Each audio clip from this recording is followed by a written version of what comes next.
बिस्मिल्लाहिर्रहमानिर्रहीम अल्लाहुम्मा सल्लि अला मुहम्मद व अला मुहम्मद। अस्सलामु अलैकुम। उम्मीद है खैरियत से होगे भाई। आज है हमारी एग्जाम्पल नंबर 3.9, सही है। और एग्जाम्पल नंबर 3.9 की अगर मैं बात करूँ यहाँ पर, तो ये पूरा सॉल्यूशन इसका देखो काफ़ी मुश्किल है, सही है। और यहाँ पे काफ़ी सारे कॉन्सेप्ट्स आएंगे। अब मेरी पहली बात सुनो, देखो एग्जाम्पल को देखकर घबराना नहीं है। एग्जाम्पल आसान तरीक़े से मैं क्लियर करूँगा। सबसे पहली चीज़, अगर क्वेश्चन को पढ़ें तो क्वेश्चन हमारे पास कहता है कि given that the vapour pressure of n butane at 350 kelvin is, ये पूरी स्टेटमेंट जो है, ठीक है, इसको अभी समझते हैं। अब पहली चीज़ यहाँ पे एक चीज़ नोट करना कि यहाँ पर एक नाम लिखा हुआ है रेडलिच योंग इक्वेशन, ठीक है। अच्छा, इसको कॉन्ग पढ़ेंगे, वोंग पढ़ेंगे, पता नहीं कौन सा पढ़ेंगे, लेकिन पढ़ेंगे जो भी वो रॉन्ग ही पढ़ेंगे हम, क्योंकि हमें इसकी एक्चुअल प्रोनाउंसिएशन नहीं पता, ठीक है। अब यहाँ पर एक चीज़ गौर से देखना। पहली चीज़ कि मिसाल के तौर पे जैसे रिड्यूस प्रेशर का मामला आ रहा है, रिड्यूस टेम्परेचर, रिड्यूस प्रेशर का मामला आ रहा है, या ये एक साइन होती है जिसको कहते हैं साए, यानी कहते हैं साए, ये इसका एक्चुअल क्या होता है, नेम होता है। या चलो एक और नेम ले लेते हैं, ये इसको कहते हैं ओमेगा। ये तो चलो पढ़ा हुआ होगा ना, ठीक है, ये ओमेगा है। तो ये चीज़ है। अब यहाँ पर हमें कुछ थ्योरी की ज़रूरत है इस एग्ज़ाम्पल को समझने के लिए। तो एग्ज़ाम्पल की अब जो वीडियोस होंगी वो एक वीडियो में एक एग्ज़ाम्पल करवाऊँगा मैं, ताकि एग्ज़ाम्पल वाली वीडियोस के थ्रू जो जिस थ्योरी की ज़रूरत पड़ रही है ना, वो थ्योरी कवर हो जाए, और एक्स्ट्रा हमें अलग से थ्योरी की वीडियो ना करनी पड़े, और कॉन्सेप्ट के साथ साथ हमारा न्यूमेरिकल भी निपट जाए, प्रैक्टिस भी हो जाए, ठीक है। तो सबसे पहले यहाँ पे जो चीज़ हमारे लिए मसला बन रही है वो आर के इक्वेशन है। ये यहाँ से निकला आर, यहाँ से निकला के, ठीक है, यानी रेडलिच कॉन्ग इक्वेशन, या रॉन्ग बोलेंगे तो रॉन्ग ही जाहिर सी बात है, क्योंकि we don't know about it what is the real pronunciation of this. तो अब स्टार्ट करते हैं। सबसे पहला जो हमारे पास कॉन्सेप्ट है वो रिड्यूस टेम्परेचर का है, सही है। अब सबसे पहले यहाँ पे देखना है कि मैंने यहाँ पे इसको थोड़ा सा आसान करके लिख दिया है कि सबसे पहले हमें क्या दिया हुआ है, given that the vapour pressure. Vapour pressure किसे कहते हैं, यानी जब कोई भी सब्सटेंस हमारे पास गैस की फॉर्म में होती है तो उसके मॉलिक्यूल्स के दरमियान जो प्रेशर होता है उसको कहते हैं वेपर प्रेशर, ठीक है, of n butane. N butane basically एक ऐसी गैस है जो बहुत ज़्यादा फ्लेमेबल होती है, ठीक है, एन ब्यूटेन। तो ये एन ब्यूटेन बेसिकली एक गैस है जिसका वेपर प्रेशर 350 केल्विन और 9.4573, ठीक है। इतने प्रेशर और इतने टेम्परेचर पर एन ब्यूटेन का जो वेपर प्रेशर है वो कितना है, 9.4573। दोबारा से रिपीट कर रहा हूँ, कहता है vapour pressure of n butane at 350 K is ये, यानी 350 केल्विन पर एन ब्यूटेन का वेपर प्रेशर इतना है। कहता है मोलर वॉल्यूम मालूम करना है, सही है, कि अगर वो सैचुरेटेड वेपर हो और सैचुरेटेड लिक्विड हो। अब सैचुरेटेड वेपर क्या होता है और सैचुरेटेड लिक्विड क्या होता है। सपोज़ कर लो सैचुरेटेड वेपर, अभी समझा रहा हूँ। आपने पानी की पतीली ली, उसमें आपने पानी भरा और ऊपर से ढकना ढक दिया, और उसको तेज़ आंच पे आपने क्या किया, चूल्हा खोल दिया। अब उसमें से क्या होगा, भाप बनना शुरू होगी, और फिर जैसी बात है भाप को कहीं से निकलने की जगह मिल नहीं रही, तो क्या होगा, वो कंडेंसेशन स्टार्ट हो जाएगी, भाप ऊपर जाएगी और लग के वापस पानी नीचे आता जाएगा। अब एक कंडीशन ऐसी आएगी कि इतना ज़्यादा वो भाप बनना शुरू हो जाएगी कि जितना भाप क्या हो रहा है, यानी जितना वाटर एवोपरेट हो रहा है वो टकरा के एवोपरेशन में वापस पानी नीचे गिर रहा है, यानी एवोपरेशन और कंडेंसेशन बराबर हो गई। ऐसे वेपर को हम सैचुरेटेड वेपर कहते हैं, ठीक है। आते हैं सैचुरेटेड लिक्विड पर। सैचुरेटेड लिक्विड क्या होता है? सैचुरेटेड लिक्विड एक ऐसा लिक्विड कि मिसाल के तौर पर 94 टेम्परेचर है कि भाई इस टेम्परेचर पर आके बस ज़रा सा भी हल्का सा खिसका ना पानी बॉयल होना शुरू हो जाएगा। ऐसे लिक्विड को कहते हैं सैचुरेटेड लिक्विड। ठीक है, तो सैचुरेटेड वेपर की कंडीशन पर भी और सैचुरेटेड लिक्विड की कंडीशन पर हमें मोलर वॉल्यूम निकालना है। ठीक है, और किसका निकालना है? एन ब्यूटेन का निकालना है एट दीज कंडीशन, जो ऊपर कंडीशन दी हुई हैं, यानी टेम्परेचर और प्रेशर। और निकालना किससे है? कि रेडलिच-कॉन्ग इक्वेशन से। ठीक है, अब यहाँ पे एक चीज़ देखो,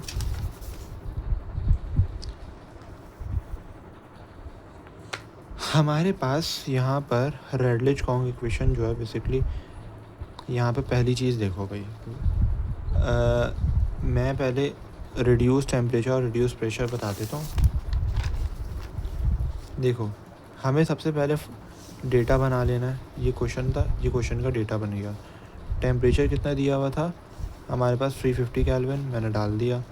और प्रेशर कितना दिया हुआ था? 9.4573 बार, हमने डाल दिया।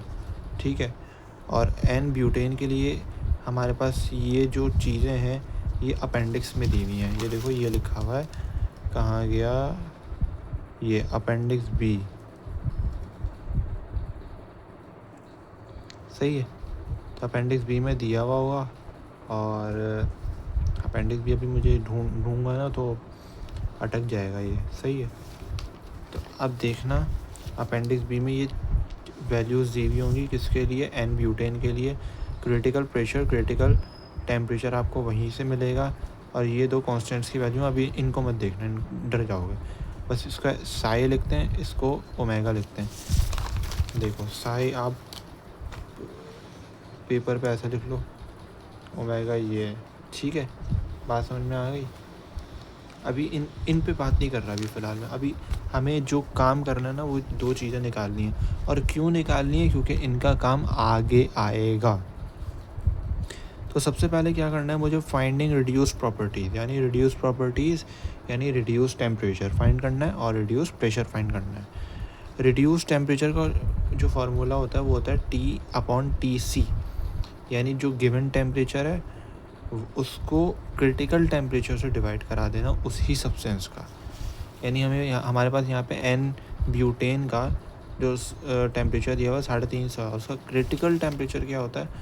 क्रिटिकल टेम्परेचर और रिड्यूस टेम्परेचर अगर किसी ने नहीं पढ़ा हुआ, वो CPP-B की इससे पिछली वाली वीडियो में जाके समझे कि वो चीज़ें क्या होती हैं, उसमें मैंने समझाया है। इसीलिए मैं बिल्कुल एक सीक्वेंस में चला रहा हूँ लेक्चर को।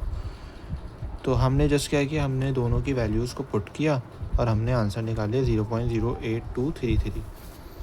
बिल्कुल इसी तरीके से रिड्यूस प्रेशर रखा, given pressure upon critical pressure, हमने सॉल्व किया, हमारे पास आंसर आ गया। अब रिड्यूस टेम्परेचर और रिड्यूस प्रेशर आ गया। ठीक है, अब यहाँ पर हमारे पास एक इक्वेशन आई है। अब इस इक्वेशन को समझना है। Now solving for Q। अब ये Q है क्या? अब यहाँ पे देखो, इक्वेशन नंबर 3.51 दी हुई है। सही है, तो यहाँ पे कहा हुआ है इक्वेशन नंबर 3.51, तो 51 पे चले जाते हैं। ये रही इक्वेशन नंबर 3.51। अब बेसिकली इसका मामला ये है, इस इक्वेशन का,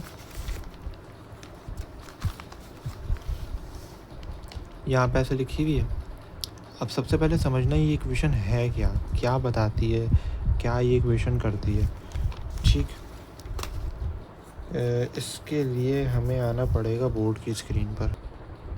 अब यहाँ पर आओ भाई, ये हमें इक्वेशन दी हुई है, इसको पूरे तरीके से मैं वो करके डायरेक्ट ये वाली इक्वेशन लिख रहा हूँ। ये इक्वेशन आएगी 3.51 को इस्तेमाल करते हुए। बेसिकली इक्वेशन करती क्या है, इसमें जो हमारे पास ये जो फार्मूला है ये बताता क्या है? ये बताता है कि भाई shows the attraction of level of the, यानी बेसिकली अगर आप समझ लें कि एक गैस है, ठीक है, उस गैस के दो मॉलिक्यूल्स हैं। ठीक, तो ये shows the attraction level of the molecule of the gas। यानी ये दो मॉलिक्यूल है गैस के, ये रैंडम पोजीशन में, इनके दरमियान कुछ ना कुछ अट्रैक्शन होगी, यानी ये नॉन आइडियल बिहेवियर शो कर रहे हैं। ठीक है, तो अट्रैक्शन कितनी हो रही है कितनी नहीं हो रही, ये क्यू उस चीज़ को डिफ़ाइन करता है।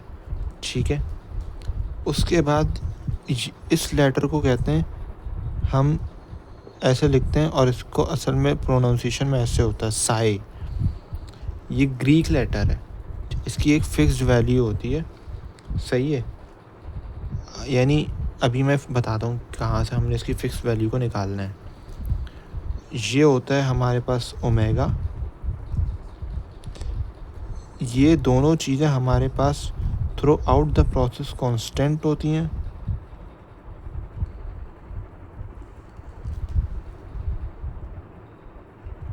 ठीक है, और इसके अलावा हमारे पास गैस जितनी नॉन आइडियल बिहेवियर शो करेगी ना, तो क्या होगा कि क्यू उतना ज़्यादा आएगा हमारे पास।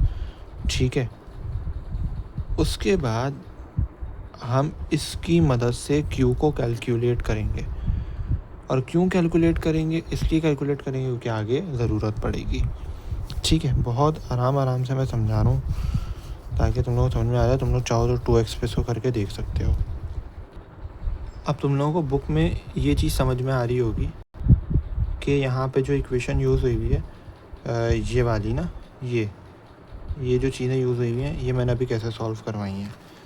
तो अब बेसिकली इसमें हुआ क्या है, ये जो साई है, ये बेसिकली मैंने अभी बताया था कि साई क्या करता है। साई बेसिकली आपको एक फिक्स वैल्यू देता है, और दो मॉलिक्यूल्स के दरमियान अट्रैक्शन पावर कितनी ज़्यादा है ये उसको कैलकुलेट करने में मदद करेगा, जो कि बेसिकली क्यू होता है। ये मदद कर रहा है किसकी, क्यू की। ठीक है, यानी साई की हर कंडीशन पे एक कांस्टेंट वैल्यू होगी। अब इसकी कांस्टेंट वैल्यू हम कहाँ से देखेंगे, ये रहा भाई, यहाँ पे एक टेबल है। ठीक है, पेज नंबर 100 है, लेकिन ये एडिशन नंबर 8 यूज़ कर रहा हूँ मैं। यहाँ पर साई की आपके पास वैल्यू मिल जाएगी, ये रही। अब भाई मुझे कैसे पता चलेगा मुझे कौन सी साई की वैल्यू यूज़ करनी है, तो मैं जो इक्वेशन यूज़ कर रहा हूँ वो कौन सी यूज़ कर रहा हूँ, आर के इक्वेशन, यानी रोनाल्ड के कह रहा हूँ, कौन सी थी, अरे यार इक्वेशन कौन सी थी, रेडलिच-कॉन्ग। सही है, रेडलिच-कॉन्ग इक्वेशन थी। तो मुझे क्या करना है, इसकी लाइन में आना, और ये कौन सी है, 0.42748। दैट्स मीन क्या होगा, मैं यहाँ पे लाइन में आया, मैंने देखा अच्छा ये इक्वेशन है, वो ये वैल्यू है, फिर मैंने साई की ये वाली वैल्यू यूज़ करनी है, कांस्टेंट होगी। बिल्कुल इसी तरीके से ओमेगा की ये वाली वैल्यू यूज़ करनी है, कांस्टेंट होगी।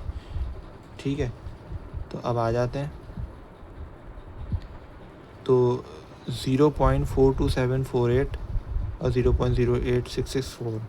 ठीक है, ये हमारे पास ओमेगा, ये साई और ये ओमेगा की वैल्यू। अब ये जो टी आर है, ये बेसिकली हमने ऊपर निकाला है, ये रहा टी आर। अरे भाई ठीक है, ये जो टी आर है ये बेसिकली हमने ऊपर निकाला है। तो यहाँ पे मैंने जैसे इसको एक तरफ किया, ये टी आर हाफ, ये टी आर है जी, ये टी आर +1 ऊपर जाके -1 हो गया, -1 -हाफ -3/2। साई की जगह साई की वैल्यू, इसकी जगह इसकी वैल्यू। ये जो मैंने ऊपर कांस्टेंट लिखे हुए थे ना, ये अब समझ आ रहे होंगे। अभी मैं रेडलिच-कॉन्ग पे भी बात करता हूँ ज़रा। तो ये क्या हुआ, इसकी जगह मैंने ये वैल्यू डाली, जो रिड्यूस टेम्परेचर ऊपर निकाला था तो वो यहाँ पे डाला, 3/2 की पावर एज इट इज़ चली गई। मैंने उसको पूरा सॉल्व किया, क्यों देखो तो 6.6048 आंसर आ गया। बात समझ में आई। अब हमारे पास अगला जो बुक में भी मेंशन होगा, बार बार बुक में किसी वजह से दिखा रहा हूँ ताकि कॉन्सेप्ट बने, बुक की एग्जाम्पल्स को पढ़ना आए, समझना आए। ठीक है, अब यहाँ पे कह रहा है बीटा। अब बीटा बेसिकली 3.50 की इक्वेशन आपके पास ये रही, और ये इक्वेशन पेज नंबर 99 पर मौजूद है, ज़्यादा आगे नहीं है, ठीक है। तो पेज नंबर इस यहाँ पर है 3.50। अब इसमें क्या कहा हुआ है, ये आपके पास इक्वेशन लिखी हुई है। अब यहाँ से लेकर यहाँ तक का पैराग्राफ तुम लोग ज़रा पढ़ना, तुम लोगों को एक चीज़ें क्लियर होंगी, ठीक है। फिर भी जाहिर सी बात है, मैं तो बता ही रहा हूँ ना। अब ये है, अब इस फार्मूले का मतलब क्या है, इस फार्मूले की थ्योरी क्या है, वो समझते हैं। अब यहाँ पे बेसिकली ये इक्वेशन है, ठीक है। इसी इक्वेशन को मैंने अलग से यहाँ पे लिखा है। अब ज़रा एक बात समझना है, ये जो है ना, ये बेसिकली आपको मॉलिक्यूल्स के इंट्रैक्शन के बारे में बता रहा है, यानी मॉलिक्यूल किस तरीके से इंटरेक्ट कर रहे हैं। और ये करेक्शन टर्म्स हैं बेसिकली जो प्रिट्ज़र के बाद होने स्टार्ट हुई थी, सही है। अब आगे जाके हमें एक इक्वेशन यूज़ करनी है, और जिस इक्वेशन को अपना रेडलिश-कॉन्ग के नाम से भी जाना जाता है, उसी की पूरी यूज़ होती हुई आते वो इक्वेशन बनती है, सही। तो अब वो इक्वेशन मैं यूज़ यहाँ पे कर रहा हूँ, या एक काम ये करते हैं, बल्कि रेडलिश-कॉन्ग पर थोड़ी सी बात कर देते हैं, सही है। पता नहीं कभी कभार प्रिट्ज़र कॉन्ग भी निकल जाता है मुंह से। बेसिकली अब यहाँ पे एक चीज़ देखना,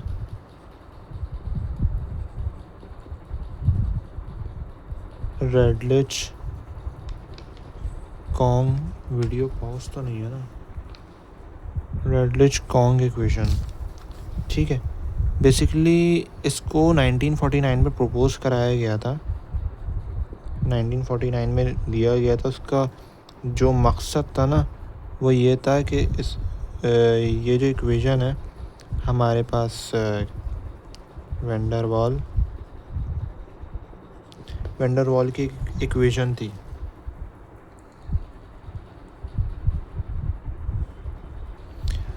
उसमें वैन डर वाल की इक्वेशन क्या थी, वैन डर वाल की इक्वेशन ये थी,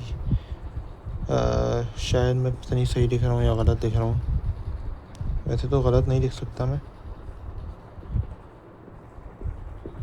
NRT यानी PV इक्वल्स टू NRT है। उसमें P में ये वाला फैक्टर और V में ये वाला फैक्टर, ये दोनों फैक्टर्स करेक्शन के थे। These were correction factor, ठीक है। अब ये करेक्शन फैक्टर थे हमारे पास, इनके ऊपर काम करते रहे प्रिट्ज़र साहब आए, वेरियल इक्वेशन वगैरह आई, और वेरियल इक्वेशन अभी आगे देखेंगे, सही है। मैं रेडलिश-कॉन्ग पे पहले आ गया हूँ, लेकिन मैं समझाऊँगा इस तरीके से, समझ में आ जाएगा। बहुत सारी चीज़ें पहले करनी पड़ती हैं, सही। 3.9 में मुझे क्योंकि एग्जाम्पल से स्टार्ट करना था, तो चीज़ें आती गई, ठीक है। अब यहाँ पे जो मैंने इससे पहले अभी थोड़ी देर पहले फार्मूला लिखवाया था, जो कि हमारे पास प्रेशर के इफ़ेक्ट को शो कर रहा था, ये वाला। तो अब यहाँ पे एक चीज़ देखना, सबसे पहले तो मैंने रेडलिश के बारे में थोड़ा सा बताया। आप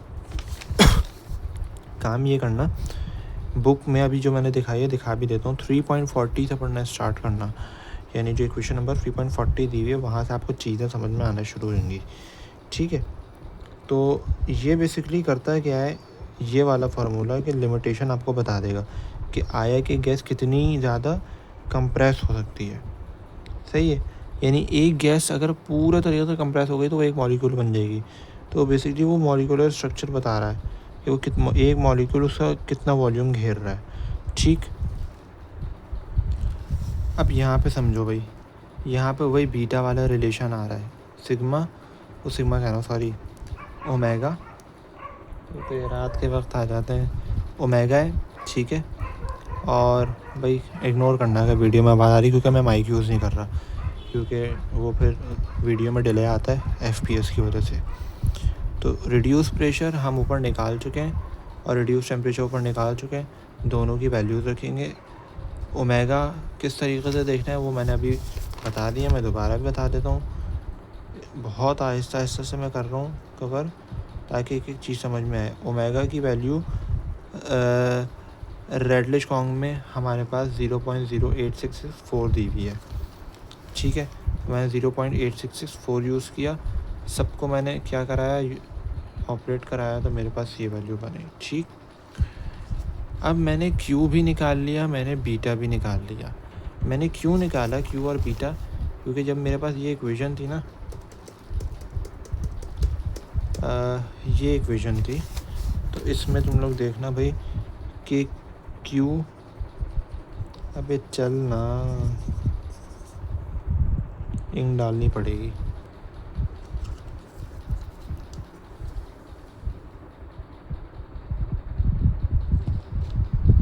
अबे यार इसको बंद करो, ठीक है। तो यहाँ पे हमारे पास बीटा और ये हमारे पास क्यू, ये दो चीज़ें हमारे पास क्या है, हमने पहले निकाली, यहाँ पे निकाली, यहाँ पे निकाली। ये देखो भाई, हमने यहाँ पे तो और क्लियर तरीके से किया हुआ है ना, क्यू हमने पहले निकाल लिया, हमने बीटा पहले निकाला। दोबारा से इस क्वेश्चन में तेज़ी से मैं चलता हूँ कि हमारे पास क्वेश्चन दिया हुआ था, हमने डेटा उतारा, हमने पहले रिड्यूस टेम्परेचर निकाला, फिर रिड्यूस प्रेशर निकाला। रिड्यूस प्रेशर निकालने के बाद, टेम्परेचर निकालने के बाद क्यों निकाला, क्योंकि हमें आगे इस फार्मूले में ज़रूरत थी, तो हमने ये वाला फार्मूला निकाला, इन दोनों चीज़ों को अलग किया, इसको अलग कर लिया ताकि हमारे लिए सॉल्यूशन आसान हो जाए। हमने वैल्यूज़ डाली, हमें रिड्यूस टेम्परेचर की ज़रूरत थी इसमें, इसलिए हमने उसको पहले ही यहाँ पर फाइंड आउट कर लिया था। उसके बाद हमें बीटा की जब ज़रूरत पड़ी तो हमें रिड्यूस प्रेशर और रिड्यूस टेम्परेचर दोनों की ज़रूरत थी, हमने पहले फाइंड आउट कर लिया था। हमने उसकी वैल्यूज़ डाली, हमारे पास आंसर आ गया। अब हम ज़रा मुश्किल मरहले में जा रहे हैं। हमारे पास z है, यानी हमें कंप्रेसिबिलिटी फैक्टर क्या होता है बेसिकली, मैं हालांकि मैंने पिछली वीडियो में भी बताया, मैं फिर से बता रहा हूँ कंप्रेसिबिलिटी फैक्टर क्या होता है। आप यहाँ पर अगर शायद मिल जाए, चलो कंप्रेसिबिलिटी फैक्टर इतनी आसानी से नहीं मिलेगा भाई, ढूंढना पड़ेगा। तो कंप्रेसिबिलिटी फैक्टर क्या होता है, यानी एक गैस है जो कि हमने जिसको फिक्स किया हुआ है कि वो आइडियल है, ठीक है। हम कहते हैं कि भाई गैस में ये है और ये आइडियल कंडीशन है। गैस उस आइडियल कंडीशन से कितना डेविएट कर रही है, तो ये कंप्रेसिबिलिटी फैक्टर कहलाता है। यानी ये गैस कितना ज़्यादा कंप्रेस हो सकती है, जितना ज़्यादा कंप्रेस हो सकती होगी वो आइडियल से उतना हट रही होगी। इसीलिए Z जब बहुत ज़्यादा 1 से बड़ा आ जाए, दैट्स मीन कि गैस नॉन आइडियली बिहेव कर रही है, क्योंकि आइडियल कंडीशन तो ये कहती है ना कि गैस के मॉलिक्यूल्स कंप्रेस ही नहीं हो सकते। अजीब बात करती है भाई आइडियल गैस। अरे भाई नहीं, चलो ना यार। अब क्या है, अब यहाँ पर एक फार्मूला यूज़ होता है, और वो फार्मूला ये है कि ये रहा वो फार्मूला। बार बार मैं दिखा इसलिए रहा हूँ कि भाई मैं कुछ अपनी मर्ज़ी से नहीं करा रहा, ये पूरी इक्वेशन दी हुई है, इस इक्वेशन को आपने याद करना है। और ये बेसिकली डोनाल्ड ट्रम्प, पूरा वीडियो पर स्ट्राइक आ जाएगी। ये बेसिकली आर के इक्वेशन है, यानी रेडलिश कॉन्ग, ठीक। अब यहाँ पे कहा है इक्वेशन नंबर 3.48 पर आपको ये इक्वेशन मिल जाएगी, ये रही ये इक्वेशन मिल जाएगी। ये इस तरह की भी है, लेकिन हमारे पास एग्जाम्पल में इसको इस तरह मॉडिफाई किया गया है, ठीक है, इस तरह इसको मॉडिफाई किया गया है। अब यहाँ पर एक चीज़ है, यहाँ पर अगर आप एक चीज़ पढ़ेंगे तो यहाँ पे दो सिंबल्स हैं, एक ई टाइप का एक सिंबल है, एक सिग्मा का सिंबल है। तो आपने क्या करना है कि आपने इसको यहाँ से लेकर यहाँ तक रीड करना है ज़रा, और इसको GPT पर स्कैन मारना है, वो आपको इसका मतलब समझाएगा। सही, क्योंकि अभी यहाँ पे ज़्यादा टाइम नहीं है। और यहाँ पर एक इक्वेशन और यूज़ हो रही है, वो ये वाली इक्वेशन है, ठीक। ये इक्वेशन आगे काम आनी है, ठीक। और सारा फड्डा इसी की वजह से होना है। तो यहाँ पे हम ई को और सिग्मा को इग्नोर मार के एक नई वो बनाते हैं इक्वेशन, जो कि ये आती है, ठीक है। तो हमने क्या किया, हमने यहाँ पे उतारी ये वाली इक्वेशन, सही। और इस इक्वेशन को उतारने के बाद हमने स्टार्ट करनी है आइट्रेशन, अब आइट्रेशन बहुत लंबी है इसकी, तकरीबन 7 वैल्यूज़ हमने निकालनी है। अब आइट्रेशन किस तरीके से करनी है वो मैं बता रहा हूँ। देखो, आइट्रेशन अगर आपने करनी है ना, तो आपको अगर गैस दी हुई है कोई भी वॉटएवर जो भी गैस है, अगर गैस है तो आपने z की वैल्यू, देखो यहाँ पे हम आइट्रेशन कर क्यों नहीं, देखो अंदर भी z दिया हुआ है, बाहर भी z दिया हुआ है। हम बाहर वाले z को रिक्वायर्ड z मानेंगे और अंदर वाले z को आइट्रेशन में लेंगे, क्योंकि हमें वैल्यू मालूम करनी है ना, तो कुछ ना करना पड़ेगा। सही। तो अब बेसिकली क्या है, गैस है तो हम उसको आइडियल कंडीशन पे पहले स्टार्ट करते हैं। तो सबसे पहले अगर आइडियल कंडीशन पे स्टार्ट करते हैं तो z = 1 होता है, यानी अगर z 1 के बराबर है तो वो आइडियल गैस है, अगर z 1 से ज़्यादा है तो आइडियल नहीं है, नॉन आइडियल होगी। तो और अगर z कम है तो आइडियलिटी यानी है लेकिन इतनी ज़्यादा नहीं है। ठीक, अभी खैर बात करते हैं इस पर। तो सबसे पहले z हमने क्या किया, 1 सपोज किया। सही। तो बेसिकली हमने 1 की जगह 1 लिखा, बीटा की जगह बीटा की वैल्यू निकाली जो पहले मालूम कर चुके हैं, माइनस क्यू की जगह हमने क्यू लगाया जो पहले मालूम कर चुके हैं, बीटा की जगह हमने बीटा लगाया जो पहले मालूम कर चुके हैं। उसके बाद 1 माइनस z की जगह 1, यहाँ पे हमने आइट्रेशन वाले लगाया, फिर यहाँ भी z की जगह 1, फिर अंदर z की जगह 1 प्लस ये, तो हमारे पास क्या आ गया, इतना ये आ गया। फिर उसके बाद z2 हमारे पास 1 प्लस ये आया, 1 प्लस का फ़ोन। अच्छा, ये उसके बाद अब जो हमारे पास बेसिकली z1 की जो वैल्यू आई ना, हमने वो सेकंड आइट्रेशन में इस्तेमाल करनी है। तो हमारे पास सेकंड आइट्रेशन में जब हमने इस्तेमाल की तो हमारे पास एक और वैल्यू आ गई z2। अब हमने देखा z2 जो है वो z1 से अलग है, हमने दोबारा आइट्रेशन की z3 की जो आइट्रेशन की z3 0.8322 आया, यानी z2 की वैल्यू हमने z3 की आइट्रेशन में इस्तेमाल की 0.8385 सही है। तो z3 हमारा 0.8322 आ गया। हमने देखा कि z3 और z2 इक्वल नहीं आ रहा, हमने दोबारा आइट्रेशन की z4 की तरफ गए। जब z4 देखा तो चल रहा था इस तरह, चलते चलते प्रोसेस z6 तक आया। मैंने सारी नहीं की हुई क्योंकि जाहिर सी बात है जल्दी कवर करना है।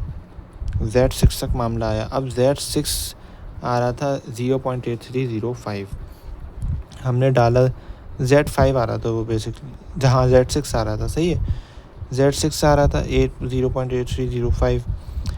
अब बेसिकली हमने क्या किया, z7 इस्तेमाल किया, ये z7 है बेसिकली, सॉरी यहाँ पे z7 आएगा। z6 में जो वैल्यू आ रही थी 0.8305 आ रही थी, हमने क्या किया, अब z7 पर गए, ये 6 नहीं है 7 है, 7 पर गए। उसके बाद हमने वही पूरी वैल्यू डाली और z की जगह z की वैल्यूज़ डाल दी।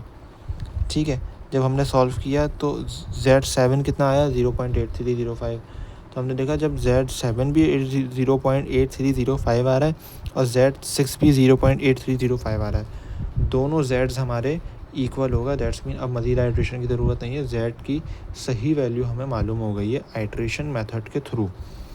अब क्या होगा, अब हमने बेसिकली क्या करना था, मोलर वॉल्यूम मालूम करना था ना। चाहिए सैचुरेटेड लिक्विड का, सॉरी सैचुरेटेड प्रेशर का। तो हमने क्या किया, हमने वॉल्यूम का फार्मूला लिखा, ये मॉडिफाइड फार्मूला है मोलर वॉल्यूम के लिए। हमने z की जगह 0.8305 डाला, r की जगह ये वैल्यू क्यों डाली, 8.314 क्यों नहीं डाली, क्योंकि यूनिट हमारे पास सेंटीमीटर क्यूब में हो, तो हमने ये वैल्यू डालनी होती है। टेम्परेचर वही गिवन, प्रेशर वही गिवन, तो हमारे पास आंसर आ गया। हमने ये जो काम किया सैचुरेटेड प्रेशर के लिए किया है। सैचुरेटेड प्रेशर के लिए हमारे पास ये फार्मूला यूज़ होता है। हमें क्वेश्चन में कहा हुआ था कि सैचुरेटेड लिक्विड के लिए भी काम करना है। दैट्स मीन कि हमें सैचुरेटेड लिक्विड के लिए भी काम करना पड़ेगा। तो सैचुरेटेड लिक्विड के लिए हमारे पास फार्मूला अलग होता है, वो फार्मूला ये होता है। ठीक, ये देखो, ये लिखा हुआ है for the saturated liquid apply equation 3.49 पे अब लेके चलता हूँ। मैं कोशिश कर रहा हूँ बुक पढ़ने का इंटरेस्ट तुम लोगों में पैदा हो जाए, इसीलिए मैंने थोड़ा सा अपना तरीका चेंज किया। ये इक्वेशन है, यहाँ पर भी हमने सिग्मा और ये एलिफेंट वाले उसको हमने छोड़ दिया, पता नहीं इसको क्या कहते हैं, भूल गया मैं। तो बेसिकली ये इक्वेशन हमने यहाँ पर उतारी, ठीक है। बीटा और क्यू हमारे पास वही रहेंगे, हम वही क्या करेंगे जिस तरीके से यहाँ पर आइट्रेशन किया, क्योंकि वीडियो बहुत लंबी हो जाएगी ना। Z2 निकाला, Z3 निकाला, Z4 निकाला, Z7 तक गए, तो करेक्ट आइट्रेशन की वैल्यू आई। यहाँ पे मैं डायरेक्ट करेक्ट आइट्रेशन की वैल्यू डाल रहा हूँ, तो 0.4331 हो गया। जब 0.4331 हो गया तो मैंने क्या किया, Z की जगह देखो बीटा प्लस Z की जगह मैंने ये वैल्यू डाली, उसके बाद बीटा माइनस Z, यहाँ पे 0.4331, बाकी सारी वैल्यूज़ वैसे ही डालनी है, देख लो अच्छे तरीके से। तो आंसर क्या है, वापस वही आ गया 0.4331। दैट्स मीन ये वाला Z पिछले Z के इक्वल है, तो क्या हुआ, ये Z करेक्ट है। अब इस वाले Z को मैं इस्तेमाल करूँगा, यानी कंप्रेसिबिलिटी फैक्टर को इस्तेमाल करूँगा सैचुरेटेड लिक्विड के मोलर वॉल्यूम मालूम करने के लिए। तो यहाँ पे मैंने मोलर वॉल्यूम के लिए Z वही डाला, आए मतलब अस्तगफिरुल्लाह, नहीं भाई ये गलत है, एक सेकंड, सॉरी 0.4301 है, ये देखो ये लिखा हुआ भी है 0.4, कहाँ गया अभी, कौन सी एग्जाम्पल आ गई भाई, हाँ 0.4331, हाँ तकरीबन सही है, ठीक है। 4331 ये रहा 0.4331, तो 0.4331 डाला और वही सारी चीज़ें वैसे की वैसी डाली, हमारे पास आंसर आ गया। ये जो कंडीशन थी बेसिकली, ये हमारे पास थी सैचुरेटेड लिक्विड के लिए, ठीक है। जबकि अगर मैं ऊपर की बात करूं तो हमारे पास यहाँ पे सैचुरेटेड प्रेशर के लिए ये वाली इक्वेशन थी, ठीक है, और सैचुरेटेड लिक्विड के लिए हमारे पास ये वाली इक्वेशन थी, दोनों इक्वेशंस अलग अलग हैं, सही। तो अब यहाँ पे क्या हुआ कि जो यील्ड हमारी कंफर्मेशन Z की यील्ड थी, यानी कंप्रेसिबिलिटी फैक्टर था, वो 0.0433 बनाया, उसके बाद हमने वैल्यू का रखा, हमारे पास ये आ गया। तो एक्सपेरिमेंटल वैल्यू को छोड़ देना, बस ये दो वैल्यूज़ आपके लिए लाजमी ज़रूरी हैं। उसके बाद यहाँ पर एक्स्ट्रा एक कंपैरिजन दिया हुआ है। कंपैरिजन अगर आपको क्वेश्चन में नहीं कहा हो तो आपको नहीं करना है, सही है, आपको जस्ट यहाँ तक काम करना है। तो उम्मीद है समझ में आ गया होगा सब, सारा जो भी काम है, और बाकी इंशाल्लाह आपको कर लेना है। दुआ में याद रखना। अल्लाह हाफ़िज़।